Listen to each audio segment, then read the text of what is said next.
आदिवासी जनजातिको कुरामा काम गर्नका लागि आदिवासी जनजाति मात्र चाहिँदैन। मेरो बाबुआमा बाहुन पऱ्यो त मेरो दोष के हो? काम गर्न मलाई त छेकेन नि। त्यो हिसाबले हामी सधैँ साथीहरूलाई घचघच्याउदेखि लिएर महासङ्घमा कार्य समिति सदस्य हुँदा पनि म त्यति नै लागेको। साथीहरूलाई समेट्नुपर्छ, साथीहरूलाई अगाडि बढाउनुपर्छ। त्यो जातका आधारमा होइन, कर्मका आधारमा, उसको क्षमताको आधारमा सपोर्ट हुनुपर्छ भन्ने कुरा हो। त्यही भएर आशिष भाइ यहीँ हुनुहुन्छ, कसैले सोध्नु हो? सोध्नु भएन, भाइ यहीँ हुनुहुन्छ। फाइल लगेर गएको मै हो, आशिष भाइ। पत्रकार महासङ्घको सदस्य दिलाउन सकिएन, लिस्टमा बारेको नाम काटिएको, नाम कसले काट्यो उहाँको नाम चाहिँ फेरि म यहाँ काट्न चाहन्न। आशिष भाइ यहीँ हुनुहुन्छ, लामो समयदेखि सञ्चार कर्म गर्न मान्छे, उहाँले महासङ्घको सदस्य पाउनु भएन। मेरो भनाइ के हो भने यहाँसँग भने हामी बडो आदिवासी साथीहरूको कल गर्छौँ। हामीले कति गऱ्यौँ, कति आवाज उठायौँ, कति साथीहरूलाई समेट्न सक्यौँ, त्यो आज तपाईँले समीक्षा गर्नुहोस्। योभन्दा पछाडिका विषयमा आज यहाँ बोल्नुपर्ने छैन, होइन खालि योग्यताको आधारले सदस्यता मात्र पाएन। मेरो भनाइ के हो भने काम गरेको योग्यता, क्षमता, समय सबै कुरा पुग्छ भने ती साथीहरूले महासङ्घको सदस्य पाउनबाट वञ्चित भएका छन्, अरूले पनि वञ्चित भए। तर आज आदिवासीको कार्यक्रम भएको हुनाले म यहाँ यो प्रसङ्ग उठाएको। हामी कति बोल्न सकिनु सकेनौँ। प्रकाश राई यहीँ हुनुहुन्छ, सुभाष राई आउनु भएन। जसले जतिसुकै जे भने पनि सङ्गठन भनेको सङ्गठन हो, यो कुरा यहाँले राम्रोसँग ख्याल राख्नुहोस्। को छैन सङ्गठनको विचार नभएका मान्छे हो, यही किता क्लियर गर्नुहोस् त, यही किता क्लियर हुन्छ। यहाँहरूले कुनै दिनमा हाम्रा साथीहरू पढ्नुभयो भएन, तपाईँहरूले कहिले काहीँ गर्नुभयो कि गर्नु भएन? यो कुरा तपाईँहरूका बिचमा सोचनीय प्रश्न हो। एउटा चलन छ, महासङ्घको सदस्य बनेपछि मैले गर्दा हो नि, रातारात फोन घुमेछ साथीहरूलाई, मैले गर्दा हो नि, ल है पढाइ छ भन्नुभयो तपाईँ। तर त्यो साथीलाई थाहा छ फाइल कसले बोक्यो, फाइल कसले घचेट्यो, यो मान्छेले पाउनु पर्छ, यो मान्छेले किन पाएन भन्ने कुरा नपाउने साथीहरूले कहिलेकाहीँ प्रश्न गर्नुभएको छ। महासङ्घ पढ्नु ठुलो कुरा होइन कि यहाँ भत्ता आउँदैन, पैसातिर रिन्यू गर्ने हो, पैसातिर भोट हाल्ने हो। ममता बहिनी यही हुनुहुन्छ भने मैले भन्न खोजेको के हो भने हामी यो विषयमा केही गम्भीर बन्न जरुरी छ। हामी जातीय नारा लगाएर मात्र हुँदैन। यो त हामीलाई जन्मजात वंशको लियो, त्यही वंशको धान्दै धान्दै आएको हो नि, होइन? तर यो हिसाबले क्षमता अभिवृद्धि गर्ने कुरा सबभन्दा ठुलो कुरा हो। तपाईँहरूले गरेको तालिममा एउटा बाहुन पनि परोस् न, हामी त्यहीबाट सद्भाव खोजौँ न।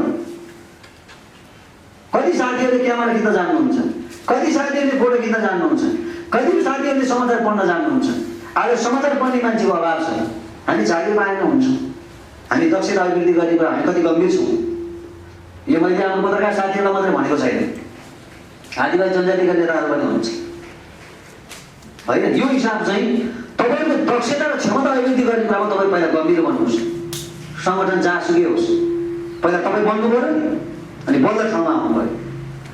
यो हिसाबमा तपाईँसँग नेपाल प्रेस युनियन, तपाईँहरूलाई यहाँ नजर हेर्दा हामी कुनै पनि सङ्गठनले यो सङ्गठन भनेर कसैलाई हामीले मूल्याङ्कन गरेर भनेको छ भन्नुहोस्। म प्रेस युनियनको अध्यक्षको हिसाबले भन्छु, बिन्दा बहिनीलाई चढाउने पुगेर तपाईँ काम गर्नुपर्छ, घरसे जानु मान्छे मै। तर म चाहिँ के हो मेरो बानी भन्नुहुन्छ भने मैले साथीलाई गऱ्यो भने साथीले मलाई गर्छ।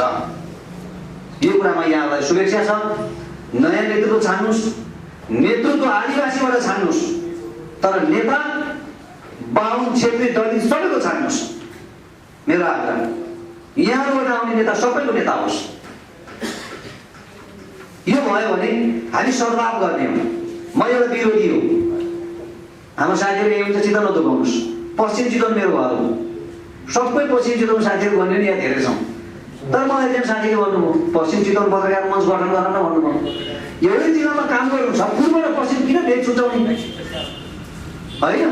कर्म ठाउँ त हेरी ठाउँमा हो भनेपछि म चाहिँ त्यो भेदको हिसाब चाहिँ होइन। तर यहाँको विषयमा जुन यो हाम्रो आदिवासी जनजाति, म त यो के कुरामा मान्छु भने तपाईँहरूको एउटा कुरो केही उसै देख्दिनँ।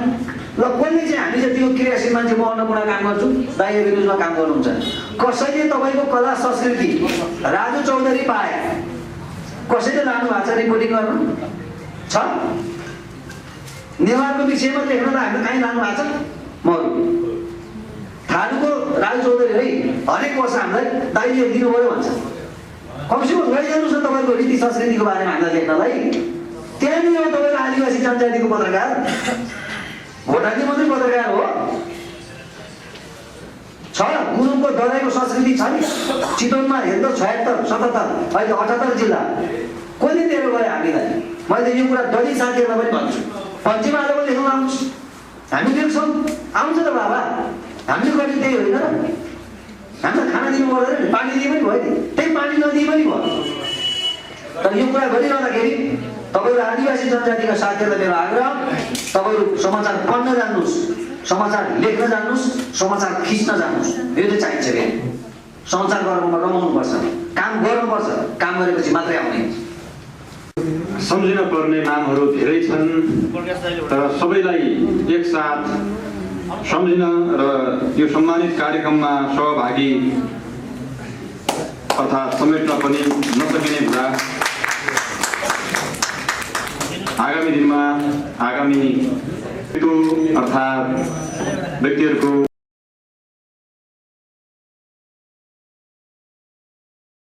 आज मलाई यहाँहरूले चाहिँ उच्च सम्मान गर्नुभयो। आयोजक पुलिसलाई विशेष धन्यवाद दिन चाहन्छु। मसँगै सम्मानित हुनुहुने मेरो चाहिँ सहपाठी साथी बबिलाल सर, त्यसै गरी हाम्रो चाहिँ प्रतिमा बहिनीलाई पनि हार्दिक बधाई ज्ञापन गर्न चाहन्छु। यो अधिवेशनको सङ्घारमा छौँ। अधिवेशनले नयाँ नेतृत्व चयन गर्नुपर्ने छ। त्यो नेतृत्वले फेरि नयाँ खालका कार्यक्रमहरू, नयाँ खालका योजनाहरू बनाउनु पर्नेछ। यो एउटा निकै गम्भीर र जिम्मेवारी कामको थालनी हामीले आजको मितिबाट गर्दैछौँ। यो दिनसम्म आउँदै गर्दाखेरि मेरा चाहिँ पुलिसका चितवनका अध्यक्ष सन्दीप कुमार श्रेष्ठको नेतृत्वमा भएका कार्य समिति सदस्य साथीहरूले गर्नुभएका कामहरूको अत्यन्तै हामी यो बिचमा यो चाहिँ साधारण सभा र अधिवेशन गर्दै गर्दाखेरि उहाँको कामको अत्यन्तै उच्च मूल्याङ्कनका साथ हामी धेरै धेरै आभार व्यक्त गर्न चाहन्छौँ, धेरै धेरै बधाई दिन चाहन्छौँ। यो उच्च कोरोनाका महामारीका बिच पनि उहाँहरू सङ्गठनका साथीहरूलाई घर घरमै मास्क वितरण गर्दै पुग्नुभयो। उहाँहरूले साथीहरूलाई कसैलाई के अभाव छ, कसैलाई चाहिँ कोठा भाडा तिर्न समस्या होला, कसैलाई खानाको समस्या होला, ती सबै कुरा व्यवस्थापनमा उहाँहरू कटिबद्ध भएर लाग्नुभयो। त्यो सबैभन्दा ठुलो प्रशंसनीय कार्य थियो। त्यसको अलावा पनि खनिज स्थापना भएको यति लामो समयपछि एउटा दस्तावेज आज हामीले सार्वजनिक जुन खालको गर्ने अवसर प्राप्त भयो, त्यसलाई पनि यो प्रकाशनका निम्ति निरन्तर रूपमा खट्नुहुने हाम्रा चाहिँ साथीहरूलाई धेरै धेरै बधाई दिन चाहन्छु, धेरै धेरै धन्यवाद दिन चाहन्छु। आगामी दिनमा पनि नयाँ कार्य समितिले यी र यस्तै खालका रचनात्मक कार्यहरू गर्दै जानेमा म आशावादी छु। खनिज चितवन स्थापनाको विषयमा यहाँहरूले यो पुस्तकभित्र मैले लेखेका केही कुराहरू आवश्यक रूपमा मैले त्यहाँ समावेश गरेको छु। तथापि केही कुराहरू चाहिँ 62-63 को जनआन्दोलनभन्दा अगाडि मैले पत्रकारिता सुरु गर्दै गर्दाखेरि चितवनको भूमिमा आदिवासी पत्रकारहरू, जनजाति पत्रकारहरू खोज्नका निम्ति धेरै कठिन 62-63 को जनआन्दोलन चल्दै गर्दाखेरि चितवनबाट चाहिँ मैले पत्रकारिता गर्ने पारदर्शी दैनिक पत्रिका चाहिँ शहीद चोकको त्यो माथिल्लो तल्लामा, शहीद चोकको यतापट्टिको माथिल्लो तल्लाको तेस्रो चौथो तल्लामा हाम्रो कार्यालय थियो। आन्दोलनको बिचमा सडक सुनसान छ, सडकटा छ, केही पनि छैन, सवारी साधन चलेको छैन, बजार ठप्प छ। हामी पदमपुरबाट म चाहिँ साइकल चढेर चाहिँ शहीद चौक पुग्नु पर्थ्यो। बाटोमा कैयौँ पटक चाहिँ सेनाहरूले त्यसै गरी नेपाल प्रहरीहरूले दुःख दिन्थे। आइडेन्टिटी कार्ड लगाएर लुकी भित्र जाँदै गर्दाखेरि माथिबाट त्यो बाटोमा देखेका दृश्यले मन एकदमै भयभीत हुन्थ्यो। मानिसहरूलाई हिँड्दै गरेको मानिसहरूलाई च्याप्प समातेर त्यो बीच रोडमा मुख्य राजमार्गमा सुताएर खुट्टामा बुटले कुल्चिन्थे, लठीले हान्थे, बन्दुकका कुण्डाले चाहिँ कुट्थे। हामी माथिबाट त्यो दृश्य हेर्थ्यौँ। फोटो खिच्न समेत हामीलाई दिन्थेन। फोटो खिच्यो भने माथिबाट तानेर उनीहरूले फेरि हामीलाई चाहिँ अनि समस्या पार्थ्यो। सबै जस्तो रेडियोहरू, पत्र पत्रिकाहरू बन्द भए अनि हामी चाहिँ बोल्न पाउनुपर्छ, लेख्न पाउनुपर्छ भन्दै कर्फ्यू तोड्न चाहिँ हामी लाग्यौँ। कर्फ्यू तोड्दै गर्दाखेरि त्यति बेला चितवनका चाहिँ मलाई लाग्छ कृष्णगिरी अध्यक्ष हुनुहुन्थ्यो पत्रकार महासङ्घको, विष्णु छिमेकी पनि केन्द्रीय सदस्यहरू हुन्थ्यो सम्भवतः। अनि हामी चाहिँ चितवनको चाहिँ नारायणघाटबाट हामी गिरफ्तार परिसकेपछि हाम्रा मोबाइलहरू हाम्रा चाहिँ भर्खरै मोबाइल केही साथीहरूको थियो, ती सबै खोजिए। त्यसपछि हामी बन्द कोठामा यही प्रहरी कार्यालय जिल्ला प्रहरी कार्यालयभित्र भित्ते पत्रिका प्रकाशन गऱ्यौँ। भित्ते पत्रिका प्रकाशन गरिसकेपछि हामीले आफ्नै भाषामा, मैले थालु भाषामै त्यति बेला पनि त्यहाँ मैले सम्बोधन गरेँ, त्यति बेला चाहिँ भाषण गरेँ जो भित्रै। त्यस कारणले त्यस्तो स्थिति थियो त्यति बेला। आदिवासी जनजातिका मुद्दाहरूमा समाचारहरू प्रकाशन हुन्थेन। अहिले अनितजीले भन्नुभयो समाचार हामीले एकदम चाहिँ अहिले लेख्छौँ, हो मलाई अहिले गर्व लाग्छ। पछिल्ला पटक चाहिँ पछिल्लो समयमा हाम्रा आदिवासी जनजातिहरूका सवालमा समाचारहरू छ्याप्छ्याप्ती हुन थालेका छन्। तर एकताका यस्तो थियो, आदिवासी जनजातिहरूले कुनै पनि खालका कार्यक्रम गर्दाखेरि समाचारका प्रमुख समाचार कहिले बनेनन्। चाहे केन्द्रीय मूलधारका सञ्चार गृह होस् या स्थानीय सञ्चार माध्यममा कहिले पनि प्रमुख समाचार बनेनन्। पदम गुरुङले बोलेको समाचारहरूको कोड कहिले पनि हुन्थेन। पदम गुरुङले यस्तो बताए भनेर कहिले आउँथेन। केवल पदम गुरुङ लगायतले बोलेका थिए भनेर लेखिदिन्थे। के बोलेका थिए ती अत्तो पत्तो हुन्थेन। यो परिस्थितिका बीच हामीले चाहिँ फोनिज स्थापना गर्नुपर्छ भनेर हामी केही साथीहरू सङ्गठित भएर फोनिज स्थापना गर्न सफल भयौँ। आज फोनिज फल्दै फुल्दै गएको छ। मलाई चाहिँ एकदम गर्व लाग्छ। अहिले हामी सबै कुरामा अब्बल बन्दै गएका छौँ। हामीसँग दक्ष अनुभवी साथीहरू हुनुहुन्छ, रेडियोमा काम गर्ने साथीहरू उत्तिकै मात्रामा बलियो हुनुहुन्छ, बोल्न लेख्न, त्यसै गरी हामी प्राविधिक कुरामा पनि त्यत्तिकै दखल राख्छौँ अहिले। त्यस कारणले पत्रकार महासङ्घमा पनि हाम्रो चाहिँ प्रतिनिधित्व र सहभागिता बढ्दै गएको छ। आगामी दिनमा अझै हामी चाहिँ पत्रकार महासङ्घमा अब हामी नेतृत्व पङ्क्तिमा हामी उभिनेछौँ र यहाँहरू त्यसै गरी चाहिँ सक्रिय भएर पत्रकारितामा जुट्नुहुनेछ। यति नै भन्छु। अब कार्यक्रमका लागि हामीसँग धेरै समय छैन। यहाँहरूले यो भव्य कार्यक्रमको आयोजना गर्नुभयो। आयोजक साथीलाई पुनः एकपटक धन्यवाद दिन चाहन्छु र आजको कार्यक्रममा पुनः मलाई एकचोटि सम्मान गरिदिनु भयो। तपाईँलाई सबैलाई धन्यवाद दिँदै म बिदा हुन्छु। नमस्कार, धन्यवाद।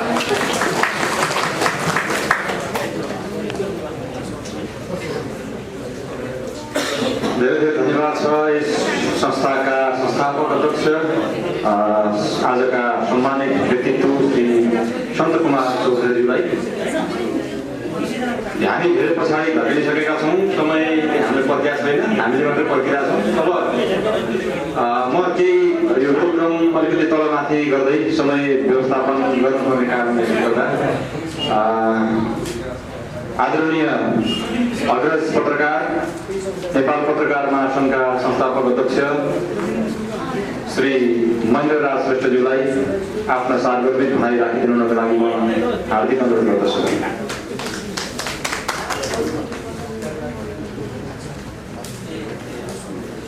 इस कार्यक्रमका अध्यक्षज्यू, प्रमुख अतिथिज्यू, मञ्चमा रहनुहुने अतिथिहरू लगायत सम्पूर्ण पत्रकार साथीहरू, वास्तवमा धेरै खुसी लागेको छ मलाई। आज आदिवासी जनजाति साल फागुन 22 गते म चितवन जिल्लाको पत्रकार महासङ्घको सभापति भएँ। त्योभन्दा अगाडि 43 साल अगाडि मैले पत्रकारिता सुरु गरेँ। मैले बिएससी गरिसकेपछि र मेरो अनुभव के भने वास्तवमा सबभन्दा ठुलो कुरो जसले जेसुकै भाषण गरे पनि जे भने पनि मान्छेको सबभन्दा समस्याको हेल्थमा प्रब्लम हो। त्यो भएको हुनाले चाहिँ त्यो जबसम्म खानपिनको व्यवस्था हुन सक्दैन, जबसम्म खाने व्यवस्था र बस्ने व्यवस्था हुन सक्दैन। किनभने हामीले एग्रिकल्चर पढेका मान्छे फुड सेक्टर एन्कोलोजिस्ट भन्छ, घाँस बाँस र कपास। जहाँ घाँस बाँस कपास भनेर पत्रकारिता गरेर हिँडेको पनि हुँदैन। त्यसैले त्यो फुड सेक्टर एन्कोलोजिस्ट त्यसको व्यवस्थालाई भने म्यानेजमेन्ट गर्दै आफ्नो पत्रकारिता अगाडि बढाउने हो। किन भन्दाखेरि पत्रकारिताबाट तपाईँको चाहिँ खानलाई गाह्रो छ, रोजगारी यसो छैन, ठुलो संस्थाहरू पैसा दिँदैन। मैले कान्तिपुर पब्लिकेसनको कान्तिपुर न्युज लेख्दा 50 रुपियाँ पाउँथेँ। मैले रेडियो नेपालमा न्युज बोल्दाखेरि 100 रुपियाँ पाउँथेँ कुनै बेला। मैले आफूले पेपर निकाल्दाखेरि बल्ल 400 रुपियाँ पत्रिका निकाल्नु पर्ने स्थिति थियो। हिजो हातले अचेप्टा राखेर गर्नु पर्थ्यो। आज मात्रै बिहान एउटा साथीलाई मैले के भने पत्रकारितामा जस्तो मैले अहिले बोलिरहेको छु, त्यो मैले बोलेको कुरा सिधै अक्षरमा सिधै पिट हुने, फेरि देख्नु नपर्ने त्यस्तो किसिमको टेक्नोलोजी पो भोलि आउँछ कि म त्यो सोचिरहेको छु। टेक्नोलोजीको कुराहरू आयो, मैले बोलिरहेको छु, काहीँ त्यो प्रिन्ट भइरहेको छु, किन भएर जाने। त्यस्तो टेक्नोलोजी आयो भने मिडिया अझ अगाडि बढ्न सक्छ र सही पनि हुन्छ भन्ने मैले सोचेको छु। र धेरै कुराहरू छ, यो बिचमा साथीभाइहरूलाई सबै हतार पर्छ, म आफूलाई पनि हतार छ। त्यस कारणले गर्दाखेरि धेरै बोल्ने मनस्थिति छैन।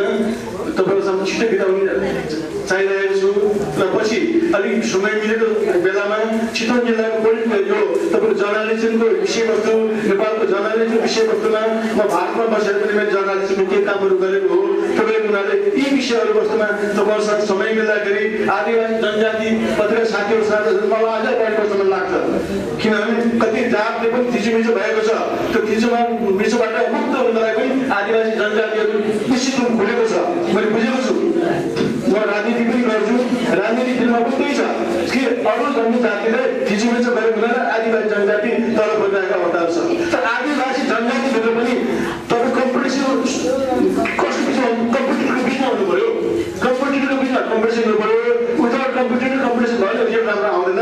त्यस कारण तपाईँहरू अधिवेशन जाँदै हुनुहुन्छ, निर्वाचनमा जाँदै हुनुहुन्छ, त्यो निर्वाचनबाट आउने चाहिँ एकदम रिजल्ट चाहिँ एकदम राम्रो नेतृत्व चाहिँ होस् र सन्दीप भाइको नेतृत्वमा भएको जुन कार्यसमिति थियो, त्यो कार्यसमितिले जुन काम गर्नुभयो त्यसलाई धेरै धेरै धन्यवाद दिँदै आगामी अब आउनु गएको निर्वाचनबाट बन्नुहुने कार्यसमितिलाई धेरै धेरै पूर्व अगाडि नै शुभकामना र सफलता कामना राख्दै म तपाईँहरूसँग चाहिँ किन भन्दाखेरि मलाई कमल भाइले भन्नुभयो, सन्दीप भाइले भन्नुभयो हिजो भनिसकेपछि म यहाँ उपस्थित हुन सकेँ। नत्र मैले आफ्नो कार्यक्रम थियो कि एक ठाउँमा जानु चलाउनेमा मेरो घर चलाउने हो, जान पनि कार्यक्रम खाना पनि नखाएको कारणले एकदम बोल्ने कुराहरू चाहिँ सर्ट गरेर भोलिका दिनहरूमा तपाईँलाई राख्दै तपाईँसँग अहिले चाहन्छु। हस्त चाहिँ हिजोभन्दा तुलनात्मक रूपमा आज पत्रकारको भोलिमा आबद्ध पत्रकारको सङ्ख्या पनि बढेको छ र गुणस्तर पनि बढेको छ। हिजो पत्रकारका क्षेत्रमा यो मिडिया सेक्टरमा काम गर्न सक्ने हाम्रा आदिवासी जनजातिका बाबु नानीहरू औँलामा गर्न सकिने थियो। आज हामी हल भइरहेका छौँ। यो अर्थमा पनि तपाईँहरू धन्यवादको पात्र हुनुहुन्छ। तपाईँहरूलाई म धेरै धेरै धन्यवाद र तपाईँहरूप्रति आभार व्यक्त गर्न चाहन्छु। आफ्नो सहरमा 26औं कोट भयो, यसको बारेमा तपाईँहरूका कलम कति चले? यो आदिवासी जनजातिसँग रिलेसन भएको कुरा छ, रिलेटिभ कुरा छ, सम्बन्धित कुरा छ। आज आदिवासीका धर्म, संस्कृति, रीतिरिवाज तपाईँहरूले कति आफ्ना मिडियामा उजागर गर्नुभएको छ। तपाईँहरूको दक्षता त्यहाँ पनि नापिन्छ। तर यो 2-3 वर्षको अवधिमा हामीले हाम्रा गतिविधिहरूलाई जुन ढङ्गले सशक्त बनाउनु पर्ने थियो, जुन ढङ्गले हामीले अगाडि बढाउनु पर्ने थियो, हामीले त्यो चाहिँ बनाउन सकेका छैनौँ। यो देशै आर्थिक रूपमा हरेक ढङ्गले देश बन्द जस्तो बनेको छ यो कोभिडको कारणले।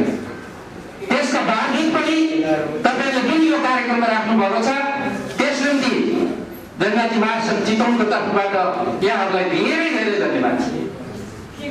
यो कार्यक्रममा यहाँ जो तपाईँहरूले स्रष्टाहरूलाई, तपाईँहरूले आफ्ना अग्रजहरूलाई जो सम्मानित गर्नुभएको छ, यो सम्मान तपाईँ हामी सबैको सम्मान हो। त्यस निम्ति पनि यहाँ सबैप्रति जो सम्मानित हुनुहुन्छ उहाँहरूलाई बधाई र तपाईँ सबैलाई म आभार व्यक्त गर्न चाहन्छु, धन्यवाद भन्न चाहन्छु। र आगामी कार्यकालका लागि तपाईँहरूले आफ्नो मध्यबाट योग्यता, क्षमता, दक्षताको आधारमा बिना मुलाइजा एउटा सशक्त खालको आवाज र कलम चलाउन सक्ने नेतृत्व चाहिँ गरोस्। यस निम्ति म अग्रिम यहाँहरूलाई बधाई र शुभकामना भन्न चाहन्छु र यहाँहरूलाई यिनै कुराहरू राख्दै म अहिलेलाई बिदा हुन्छु। हस्त धन्यवाद। मन्तव्यको क्रममा समय एकदमै छोटो छ, हामीसँग एकदमै हतार छ सबैलाई। हामी नयाँ नेतृत्व चयन गर्नुपर्ने पनि छ। त्यसैले ढिला नगरिकन म अबको मन्तव्यको लागि नेपाल पत्रकार महासङ्घ चितवन शाखाको तर्फबाट उपाध्यक्ष श्री प्रकाश मणि नेवालीलाई म शुभकामना मन्तव्य दिनको लागि हार्दिक अनुरोध गर्दछु। धन्यवाद। संयोजक मित्र मान्छे आफू बोल्नका लागि अरू बोलेको पनि फेरि सुन्ने बानीको विकास गर्नुपर्छ भन्ने यो पत्रकारिताको प्रशिक्षणमा पनि भन्छ। त्यस कारणले यस कार्यक्रमका अध्यक्ष मेरा मित्र सञ्जयजी, कार्यक्रमका प्रमुख अतिथि आदरणीय दिदी, पत्रकार महासङ्घका केन्द्रीय सचिव लगायत यहाँ उपस्थित अन्य मूर्धन्य पाहुनाहरू, अतिथिहरू, सम्पूर्ण पत्रकार साथीहरू, मेरा मित्रहरू, यहाँलाई पत्रकार महासङ्घ चितवन शाखाको तर्फबाट र मेरो व्यक्तिगत तर्फबाट यहाँलाई न्यानो स्वागत र अभिवादन व्यक्त गर्दछु। धेरै विषय छैनन्, विषयहरू सबै आइसकेका छन् र यो सामान्य रूपमा सबैलाई थाहा भएकै विषयहरू छन्। हामीले बोल्ने विषय पनि फेरि बाहिरका छैनन्। यो भव्य कार्यक्रम सम्पन्न गर्न र यहाँसम्म ल्याइ पुर्याउनका लागि जुन आदिवासी जनजाति पत्रकारको स्थापनादेखि मेरा मित्र संस्थापक अध्यक्षदेखि अहिले वर्तमान अध्यक्षसम्म उहाँहरूले खेल्नुभएको भूमिकाप्रति हामी सबैले एकपटक उहाँहरूलाई ताली बजाएर सम्मान व्यक्त गर्छौँ। मैले योभन्दा अगाडिका कार्यक्रमहरूमा भन्ने गरेको थिएँ, पोलिसले एउटा सङ्ग्रह निकालोस्, एउटा सङ्ग्रह निकालोस्, त्यस्तो सङ्ग्रह निकालोस् जो अहिलेको पुस्ताले मात्र होइन, हाम्रो तपाईँ हाम्रा छोराछोरी पुस्ताले पनि यो वर्षमा यो खालको चाहिँ सङ्ग्रह निकालेको थियो भन्ने खालको इतिहास त्यो बेलामा पढ्न पाउनु भन्ने छ भन्ने मैले अभिव्यक्त गर्दै गर्थेँ। धेरै कार्यक्रमहरूमा, यहाँका सबै कार्यक्रमहरूमा उपस्थित भएर आज यो देख्न पाएको छु र हामी सबैको हातबाट यो विमोचन भएको छ। धेरै खुसी लागेको छ र यहाँले अगाडि नै मलाई जानकारी गराएको भए त्यसको लागि मैले केही सपोर्ट पनि गर्छु भनेर मैले पहिलादेखि नै भन्दै आएको थिएँ। म आज यहाँका बिचमा प्रतिबद्धता व्यक्त गर्दछु। मेरो व्यक्तिगत तर्फबाट अङ्क 2 निकाल्ने क्रममा 50,000 रुपियाँ म सहयोग गर्ने प्रतिबद्धता व्यक्त गर्छु। यहाँले बेलैमा मलाई जानकारी दिनुहुन पनि म निवेदन गर्दछु। साथीहरू, आज यहाँ 67 ब्यानरमा हेर्दा 2टा कार्यक्रम देखिएको छ, तर मैले यहाँ 5वटा कार्यक्रम देखिरहेको छु। एउटा साधारण सभा छ, यो नियमित रूपमा चलिरहने प्रक्रिया भयो। अर्को अधिवेशन नेतृत्व छनौट प्रक्रियाका लागि हामीले चाल्ने प्रक्रिया कदम अर्को भयो। त्यसै गरी अर्को एउटा महत्त्वपूर्ण कदम र काम संस्थापकदेखि विभिन्न तवरले यो आन्दोलनमा, यो मुभमेन्टमा क्रियाशील रहनुहुने, सहयोग गर्नुहुने क्रियाशील साथीहरूलाई यहाँले सम्मान गर्नुभएको छ। यो सबैभन्दा ठुलो कार्यक्रम छ। र अर्को पोलिसको सन्देशका विषयमा मैले अघि नै यहाँहरूसँग निवेदन गरिसकेँ। यसरी योभन्दा बाहेक अर्को यो पत्रकारहरूको जमघट, यो भेटघाट पनि हाम्रो लागि निकै महत्त्वपूर्ण कुरा हो। हामी निकै ठुलो भाग दौडमा छौँ, आफ्नो तानातानमा छौँ, तर पनि पत्रकार साथीहरू यति धेरै एकै ठाउँ बसेर हेर्नु कति मिठो गफ भइरहेको छ। यता मान्छे बोल्दै गर्दा पनि गफ भएको छ भनेको त्यो धेरै पछि भेट भएको जस्तो लाग्छ मलाई। त्यस कारणले गर्दा यो साथीभाइको जमघट पनि पोलिसको यो अधिवेशनले, यो साधारण सभाले गराइदिएको छ। त्यस कारणले मैले 5वटा कार्यक्रम देखिरहेको छु। अब म अलिकति पत्रकार महासङ्घको विषयमा कुरा गर्छु। पत्रकार महासङ्घमा श्रद्धेय नारायण अधिकारी दाजुको अध्यक्षतामा कमिटी गठन गरिसके पछाडि हामी सबै खालका साथीहरू यहाँ छौँ। त्यहाँ सङ्घ सङ्गठनका पनि छौँ, त्यहाँ पुलिसका पनि छौँ, त्यहाँ गैर पुलिस पनि छौँ, बाहिरका सबै साथीहरूको चाहिँ एउटा सम्मिश्रण भएर यो समिति बनेको छ। भलै त्यो निर्वाचनबाट आएको, त्यस पछाडि हामी यसरी निर्वाचित भएर आएका हौँ भनेर दम्भ कहिले पनि देखाएका छैनौँ र देखाउने छैनौँ। अन्तिम दिनसम्म पनि हामीले देखाउने छैनौँ भन्ने प्रतिबद्धता व्यक्त गर्छौँ। हामी आइसके पछाडि हामीले भौतिक निर्माणको कामहरू केही बाँकी थियो सम्पन्न गर्नुपर्ने। भरतपुर महानगर जिल्ला विकास समिति लगायत विभिन्न ठाउँहरूबाट सहयोग प्राप्त भएर करिब 20 लाखको लागतमा हामीले टायल लगाउनेदेखि पछाडिपट्टि कोठा निर्माण गर्ने र अझै त्यो मोजा टाल्ने काम चाहिँ अहिले जारी छ। यो अब उस महिनाभित्र यो काम सम्पन्न हुन्छ। यो प्रारम्भिक चरणको काम हो। त्यो लगत्तै हामीले पत्रकार महासङ्घको एउटा मजबुत तालिम केन्द्र चितवनमा बनाउनुपर्छ। त्यो चाहिँ सरकारी जमिनमा बनाउनुपर्छ। त्यसको स्वामित्व पत्रकार महासङ्घको हुनुपर्छ भनेर अहिले हामी लागिरहेका छौँ। यसमा सबै पत्रकार सम्बद्ध सङ्गठनहरू, पत्रकारका नेताजीहरू, चितवनका राजनीतिक दलका नेताहरू, हाम्रो यहाँको महानगर स्थानीय पालिकामा जुन आन्दोलनको कारणले यी सबै सकारात्मक छन्। हामीले अहिले विचारको जग्गा हेरिराखेका छौँ। सम्भवतः यो छिट्टै त्यो निर्णयमा पुग्नेछ। हामी त्यसको कार्यान्वयनको प्रक्रियामा अगाडि बढ्नेछौँ। अर्को सौराहामा सम्पन्न कार्ययोजना बैठकमा करिब 50वटा कार्यक्रमहरू हामीले देखिने गरी तय गरेका छौँ। त्यसको पछाडिका नदेखिने कार्यक्रमहरू करिब 50 छन् र यसरी 100 कार्यक्रमहरूको कार्ययोजना हामीले बनाएका छौँ। यी क्रमशः देखिँदै जानेछन्। त्यसैको पहिलो कार्यक्रम अन्तर्गत यो क्यान्सर सतर्कता दिवसको दिनमा महिला पत्रकारहरू र पत्रकारका आफन्तहरूका लागि भनेर हामीले क्यान्सर अस्पतालसँग समन्वय गरेर स्वास्थ्य जाँचको एउटा कार्यक्रम सम्पन्न गरिसकेका छौँ। यही खालका थुप्रै कार्यक्रमहरू आउनेछन्। ती कार्यक्रमहरूले हामी महिला पत्रकार, हामी पुरुष पत्रकार, हामी जनजाति पत्रकार, हामी दलित पत्रकार, हामी बाहुन पत्रकार, हामी मगर पत्रकार सबैका लागि समेटिनेछ। कोही पनि त्यो अभियानमा छुट्ने छैन। म यहाँका लागि यो निवेदन गर्न चाहन्छु। अर्को भर्खरै पत्रकारिता सुरु गरेका भाइ बहिनीदेखि पत्रकारिता गरेर कपाल खुलाउनु भएका परिपक्व पत्रकारसम्मका लागि कार्यक्रम यी करिब 100 कार्यक्रमभित्र अठाएका छन्, जहाँ हामीले 60 वर्ष उमेर पुगेका र 30 वर्ष निरन्तर पत्रकारिता गरिरहेका हाम्रा पाका पत्रकारहरूका लागि हामीले पेन्सनको व्यवस्था गर्न सकिन्छ कि भनेर अहिले प्रारम्भिक चरणमा छलफलमा छौँ। हाम्रो कार्ययोजनामा यो छलफलमा लैजाने भनेर अगाडि बढाएका छौँ भने अहिले भरतपुर महानगरसँग 2 पटक हाम्रो मिटिङ बसिसक्यो। अब हामी यो पार्टीका अधिवेशनहरूको कारणले गर्दा हामी त्यति धेरै राम्रोसँग उहाँसँग छलफलमा जान सकेका छैनौँ। यो सकिने बित्तिकै हामी यो विषयमा निचोडमा पुग्नेछौँ। त्यो भयो भने हामी पत्रकारको पेन्सन व्यवस्था गर्ने दोस्रो जिल्लाका रूपमा चाहिँ पनि स्थापित हुनेछ। योभन्दा अगाडि मकवानपुरले यो अभियान सुरु गरिसकेको चाहिँ यहाँलाई निवेदन गर्दछु। र ज्येष्ठ पत्रकारकै लागि स्वास्थ्य बिमा भनेर यो अभियान पनि हामीले सुरु गरेका छौँ।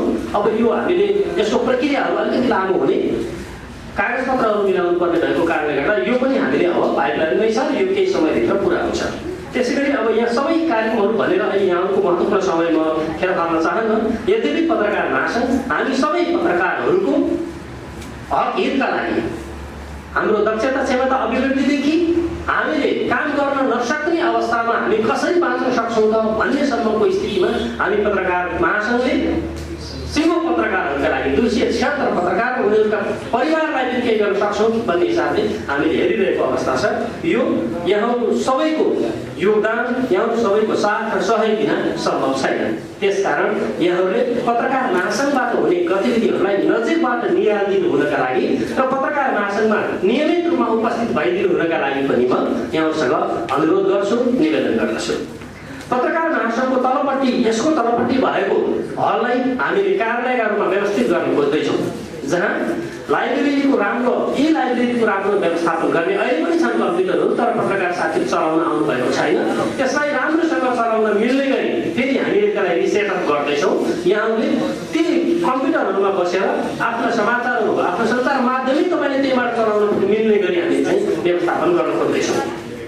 सामान्य रूपमा आएर एउटा ल्यापटप नभएका साथीहरूका लागि, कम्प्युटर नभएका साथीहरूका लागि पत्रकार महासङ्घ नै आएर आफ्नो पत्रकारिता फर्म अगाडि बढाउन सक्नुहुनेछ भन्ने खालको सन्देश र पत्रकार महासङ्घ पत्रकार समाचार लेखनका लागि पनि साथमै रहन्छ है भन्ने खालको सन्देश हामीले दिन खोजेका हौँ। यी बाहेक थुप्रै कार्यक्रमहरू छन्। यहाँहरूले पत्रकार महासङ्घमै आएर पनि ती कार्यक्रमहरूका बारेमा बुझ्नुहुनेछ भन्ने म निवेदन गर्दछु। र अन्त्यमा यहाँहरूले यो अधिवेशनबाट, चौथो अधिवेशनबाट नयाँ नेतृत्वको छनौट गर्दै हुनुहुन्छ। अनि अनिलजीले भने जस्तै, प्रेसिडेन्टका अध्यक्ष अनिलजीले भने जस्तै नेतृत्व छनौट चाहिँ सबै पत्रकारहरूको हो है भन्ने खालको महसुस हुने गरी, त्यो फिल गराउने गरी यहाँहरूले गर्नुहुनेछ, छान्नुहुनेछ र सहमतिमै नेतृत्व छान्नुहुनेछ। हामी यति जाना त छौँ, किन अहिले भोटिङ गरेर तपाईँको कसैको 2 भोट, कसैको 4 भोट, कसैको 10 भोट किन आउनु पर्यो? यो कुरामा यहाँले निकै गम्भीर हुनुहुनेछ भन्ने मलाई लाग्छ। र सहमतिमै पालो गरेर यसपालि एउटा एकजनाले नेतृत्व गर्नुहोस्, अर्कोबाट अर्कोले नेतृत्व गर्नुहोस्, त्यसरी चाहिँ तपाईँको पालोमा जसले यो संस्थालाई, फोनिसलाई अगाडि बढाउन सक्छ, फोनिसका गतिविधिहरूलाई चलायमान बनाउन सक्छ, ती साथीहरूलाई तपाईँहरूले छान्नुहोस्, अगाडि लैजानुहोस्। र फोनिस चलायमान भयो भने सिङ्गो पत्रकार महासङ्घ चलायमान भन्छ, सिङ्गो चितवन चलायमान भन्छ। त्यस कारणले गर्दा चलायमान सङ्गठनलाई चलायमान बनाउन सक्ने साथीहरूको नेतृत्वमा छनौट छनौट गर्नुहोस् र सबैलाई मिलाएर अगाडि लैजानुहोस् भन्ने म सन्देशजीलाई प्रत्यक्ष रूपमा र अप्रत्यक्ष रूपमा पनि मेरो सन्देश यही नै छ होइन। कतिपय साथीहरूको गुनासो पनि सुन्ने गर्छु है कि फोनिजमा पनि तपाईँका सङ्गठनका साथीहरू अलि बढी हाबी भयो कि भन्ने मलाई त्यस्तो लाग्दैन। मैले अहिलेसम्म पनि सन्देशजीलाई सोधेको छैन कसलाई नेतृत्वमा ल्याउँदै हुनुहुन्छ, किनभने फोनिजकै साथीहरूबाट छलफल भएर यहीँभित्रकै साथीहरूबाट छलफल भएर आउँदा त्यो निकै राम्रो हुन्छ।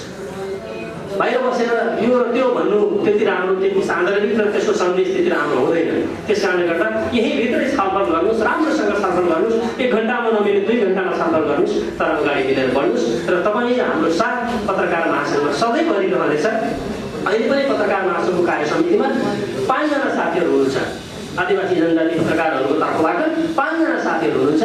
उहाँहरूले जे चाहनुहुन्छ पत्रकार महासङ्घ त्यही हुन्छ। साँच्चै 5 जना भनेको त 1920 सालमा धेरै नै हो सङ्ख्याको हिसाबले हेर्दा पनि, भोलि निर्णयको हिसाबले हेर्दा पनि त धेरै नै हो।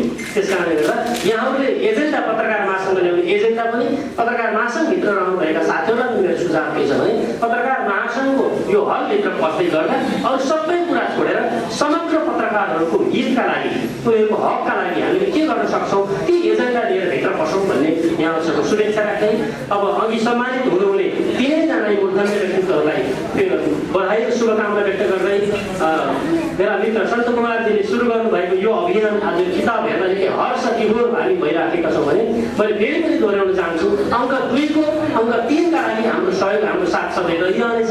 त्यसकारण यहाँ सबैलाई बधाई ज्ञापन गर्दै आफ्नो भन्ने मन्तव्य यही पनि गर्छु। धन्यवाद। साथीहरूको चितवनमा के हुन्छ भन्ने सबैको चासो छ, किनकि चितवन यो यस्तो जिल्ला हो सबै ठाउँबाट चाहिँ हामी रहेका छौँ, 78 जिल्लाको रूपमा लिइन्छ। त्यसैले चितवनको भूमिका केन्द्रले राम्रोसँग मूल्याङ्कन गरेको छ। सबै चितवन के हुन्छ भन्ने सबैले सोचिरहेको अवस्थामा हामीले चितवनबाट एकदम जस्तो दुष्ट टिम एउटा निर्माण गरौँ, किनकि हामी सबै साथीहरू जिल्लामै नअट्न सक्छौँ। हामीसँग प्रदेश रहेको छ, प्रदेश समिति रहेको छ, केन्द्रीय समिति छ, हामीसँग धेरै प्रदेश प्रतिनिधिहरू हामी यहाँ जानुपर्ने अवस्था छ। त्यसैले अहिले धेरै कुरा नगरिकन हामी मेरो एउटा मात्र आग्रह, हामी सर्वसम्म नेतृत्व चयन गरौँ र चितवनबाट एउटा एकताको सन्देश दिउँ र हामी चितवन एउटा चाहिँ बलियो एउटा जिल्ला हो र यसले केन्द्रलाई पनि हल्लाउन सक्छ, हामी केन्द्रको नेतृत्व पनि चितवनले गर्न सक्छ भन्ने खालको हामी सन्देश दिउँ। म यति भन्दै यस कार्यक्रमको आज सफलताको पूर्ण रूपमा सफलताको शुभकामना दिँदै यहाँबाट बिदा हुन चाहन्छु। धन्यवाद। जय फोनिज। समयको महत्त्वलाई बुझेर छोटो शुभकामना मन्तव्य व्यक्त गर्नुहुने आदरणीय केन्द्रीय सदस्य श्री राजु चौधरीज्यूलाई धेरै धेरै धन्यवाद। अबको क्रममा आजको प्रमुख अतिथि नेपाल पत्रकार महासङ्घ केन्द्रीय समितिकी सचिव आदरणीय श्री सृजना अर्यालज्यूलाई आफ्नो सार्वजनिक भनाइ व्यक्त गरिदिनुका लागि म अनुरोध गर्दछु। धन्यवाद सचिव कार्यक्रम सञ्चालक तुलनलाई, यस कार्यक्रमको अध्यक्षता ग्रहण गरिरहनुभएका अध्यक्ष प्रमुख अतिथि भनेर हतार गरेको अरूहरूलाई चाहिँ कस्तो होला जस्तो लागिरहन्छ, पढेपछि थाहा हुँदो रहेछ। मेरो नि 3 किसमा मैले काठमाडौँ जाने भाइसँग कुरा भयो, म बिहानै जाने जस्तो कुरा थियो। भाइले दिदी कार्यक्रम छ भनेर सन्दीप भाइले भन्नुभएपछि वास्तवमा यो हाम्रो कार्यक्रम हो, बस्नुपर्छ भन्ने मलाई पनि लाग्यो। त्यसले गर्दाखेरि समय यो म एकदमै यहाँहरू सबैसँग एक्सक्युज गर्छु, यो तपाईँहरूसँग अझै धेरै लामो समयसम्म म बस्न सकिनँ। छिटो आउनुहोस् है भनिरहनु भएको छ मलाई त्यहाँ एयरपोर्टबाट र एकदमै धेरै राम्रो कार्यक्रम फोनले गरि पनि रहेको छ। यहाँ उपस्थित हुनुभएको सम्पूर्ण त्यसै गरी युनियनका हाम्रो अध्यक्षज्यू पनि गइसक्नु भएको जस्तो छ, उपाध्यक्षज्यू सबै साथीहरू एकदमै राम्रो अघि भन्नुभयो, धेरै कुराहरू राखिसक्नु भएको छ, महासङ्घको कुराहरू पनि आइसकेको छ र शुभकामना एकदमै धेरै यो स्थापना दिवसको यो अवसरमा देशैभरि आज धेरै जिल्लाहरूमा पनि फोनिजको कार्यक्रम हुन गइरहेको छ। एकदमै अब नयाँ नेतृत्व हामी चयनको क्रममा छौँ। केन्द्रीय सदस्य राजु भाइले भनिसक्नुभयो सर्वसम्मत नै गर्नुपर्छ, किनकि हामी मिलेर नै जाने हो। सबैजना हामी समेटिन्छौँ होइन। र चितवन अलिकति मलाई के लाग्यो भने 76औं जिल्ला वास्तवमा 78औं भएको छ अहिले र धेरै यति धेरै हाम्रो जनजाति पत्रकारमा आबद्ध भएका अन्य जनजाति सङ्घ पत्रकारहरूको चाहिँ होला कि जस्तो लाग्यो होइन। यहाँ दराई पत्रकार, कुमार पत्रकार, त्यसै गरी नेवा पत्रकार सबै कति राम्रो। यसले चाहिँ हाम्रो नेतृत्व क्षमतामा अवश्य पनि सहयोग पुग्छ भन्दै नेपाल पत्रकार महासङ्घ जहिले पनि यहाँहरूको क्षमता अभिवृद्धि होइन, दक्षता अभिवृद्धिको लागि र पत्रकारिता निरन्तरताको लागि पहल गरि नै रहन्छ। त्यो पनि म अवश्य पनि प्रयास गर्नेछु। हाम्रो पासाजी कता जानुभयो? मैले त एकछिन त यादै गरिरहेछु, उहाँ त रेकर्डेड होला जस्तो लागिरहेको थियो कि उहाँको त्यो खुबी होइन एकदमै धेरै कस्तो राम्रो उहाँले त्यो यहाँ बोलेर यो नै हो हाम्रो पत्रकारितामा लागेको खुबी भनेको त यही नै हो होइन। र सम्मानित व्यक्तित्वहरू सन्त भाइ हाम्रो प्रतिमा बहिनी भएन छ त्यतिखेर उसको कामले गर्दाखेरि बहिनीले भन्दै थियो लमजुङमा बबिलालजीको मलाई कस्तो अलिकति सम्झना पनि आयो।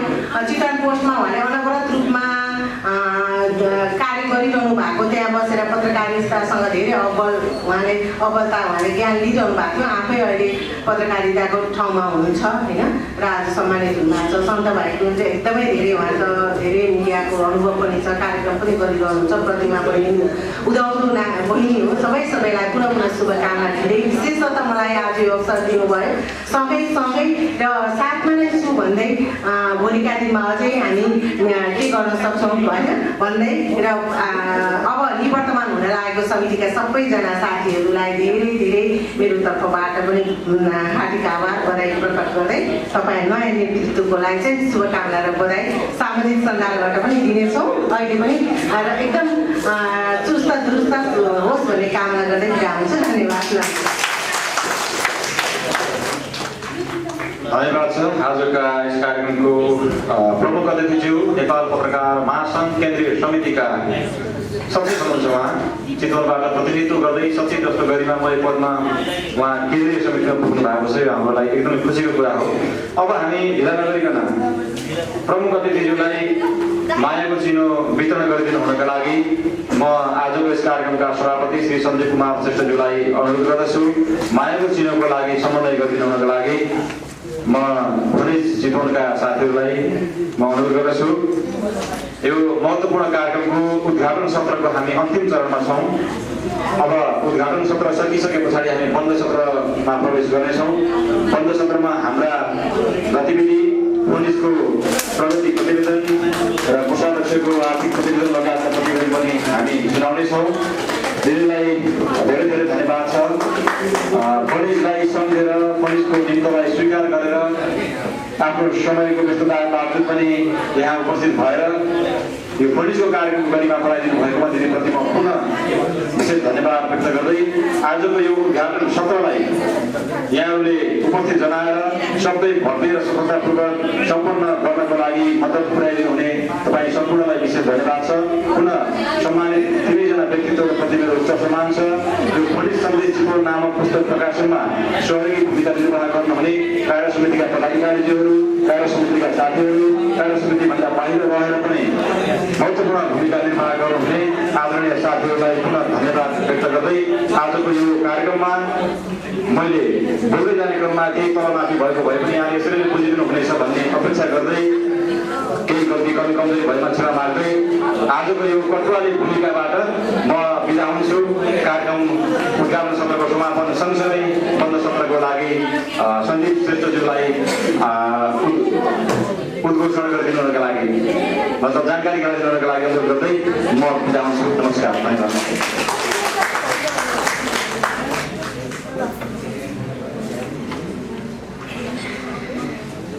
धेरै धन्यवाद मेरा प्रिय सचिव रुमान गुरुज्यू। महत्त्वपूर्ण समयमा महत्त्वपूर्ण यो कार्यक्रममा अतिथिहरूको गरिमामय उपस्थित रह्यो, यसको लागि पुलिस परिवार हार्दिक आभार व्यक्त गर्न चाहन्छु। सङ्गठनका धेरै साथीहरूले भनेको जस्तै एउटा यो बिचमा जोड्न चाहन्छु। अनिलजी गइसक्नुभयो हुनुहुन्छ? ठिकै छ। हामीले कार्यक्रमको सिड्युल बनाउँदा प्रेस युनियनलाई प्रेस चौतारी भन्दा पछाडि बोलाएको कारणले उहाँले गुनासो गर्नुभएको छ।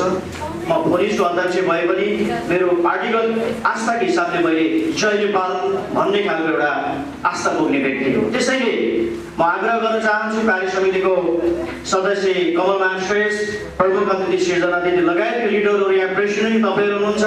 भोलि चितवनले कार्यक्रमको तयारी गर्दाखेरि त्यस्तो खालको प्रतिशोध नसाधेको र सचिवज्यूले त्यसलाई ध्यान नदिएको कारणले गर्दा सचिवज्यूलाई पनि मैले भनिदिनुहोस् भन्ने आग्रह गरेको थिएँ। उहाँले बिर्सिनुभयो होला। त्यो कुरो अवगत गराउँदै यहाँको गरिमामय उपस्थितिको लागि म फेरि पनि धन्यवाद व्यक्त गर्न चाहन्छु। अब हामीले गरेका सबै चिजहरू फोनी सन्देशमा प्राप्त छन्, यो मैले व्यक्त गर्नै पर्दैन। यहाँको उपस्थिति छ, तपाईँहरूको यो अनुवाद हेर्दै गर्दाखेरि मलाई लाग्छ कि अब यो फोनिज अध्यक्ष 1, 2 होइन 10 जनाले यहाँ चाहिँ उम्मेदवारी आउन पनि सक्छ भन्ने सम्भावना मैले देख्छु। यसको अर्थ के हो भने सङ्गठनमा चाम छ, तपाईँको सङ्गठनप्रति चाम मात्रै होइन विश्वास छ र तपाईँ लिड गर्न सक्नुहुन्छ, लिड गर्न चाहिरहनु भएको छ। यसमा म केही कुराहरू जोड्न चाहन्छु। ठन्डा दिमागले आँखा चिम्म गरेर म यो संस्थाको सदस्य या अध्यक्षको नेतृत्व गर्न जाँदैछु भन्ने आफूलाई अनुभूत गर्नुहोस्। म होइन मेरो लागि होइन, पनि संस्थाको लागि के गर्न चाहन्छु भन्ने विचार बोकेर आउनुहोस्। हामी सकेसम्म निर्वाचनको प्रक्रियामा जाँदै गर्दा मतदान नगरिकन सर्वसम्मत हिसाबले हामीले कमिटीलाई फर्मेसन गर्नेछौँ। यो अनुरोध गर्दै बन्द सत्रमा बाँकी कुराकानी आफ्नो राख्नेछु। प्रमुख अतिथिज्यूको अत्यन्त समय टाइट छ, त्यो हिसाबले गर्दाखेरि खुल्ला सत्रको औपचारिक कार्यक्रम समापन भएको घोषणा गर्दै बन्द सत्रमा फेरि हामी प्रस्तुत हुनेछौँ। जय फनिज।